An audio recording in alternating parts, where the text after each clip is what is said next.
السلام عليكم ورحمة الله وبركاته. كسو دوادا كبعي software على أجبرتين كورسين كلا دون. كورس كاني كويك بوك 2016 قيبتا merchandise-ka ونوسو كبقوبي habeenkii dhaweyd buu noo soo gabagaboobay alxamdulilah.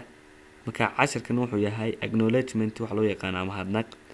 alxamdulilah marka ugu horeeya ilaa baan u mahadnaqaynaa allihii noo suurtageliyey inuu casharadii taxanaha ee ku dhawaad ka ahaa 40 cashar ahaa oo ku kala saabsanaa quickbook-ga oo si fiican oo tartiibsan oo sida u kala horeeyaan aan u tartiibinay aan ugu talagalay ardayda heerka jaamacadda iyo ardayda kale accounting-ka taqaana sida ay ama dadka accounting-ka ku shaqeeya ama dadka quickbook-ga isticmaala si ay waxbarashadoodii ama heerkii tacliinta ay ka joogeen quickbook-ga ay kor ugu sii qaadi lahaayeen.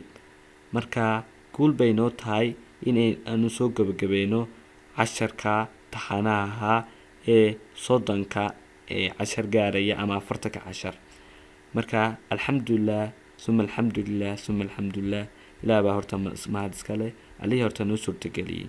marka ardayda waxaan leeyahay ka faa'iideysi wacan casharo kale oo ku saabsan surface-ka sidii loogu shaqeysto quickbook adoo isticmaalaya waanu soo wadnaa casharadaas. manufacturer-kana sida qaybta manufacturer-kana waan soo wadnaa waxaasoo dhan casharadaas insha Allah waan soo wadnaa casharka ku saabsan non-profit-ka si lagu xisaabi lahaa hay'adaha oo kale casharadaana waan soo wadnaa. marka ardayda waxaan u sheegayaa copyright-ka inuu iska leeyahay channel-ka loo yaqaano kubciye software uu direct ka yahay ama ninkan casharada nii soo daayay uu yahay Hussein Saciid Warsame oo ah arday accounting and business ah. marka asxaabay waxaan leeyahay share like subscribe. wassalaamu calaykum waraxmatullaahi wabarakaatuh.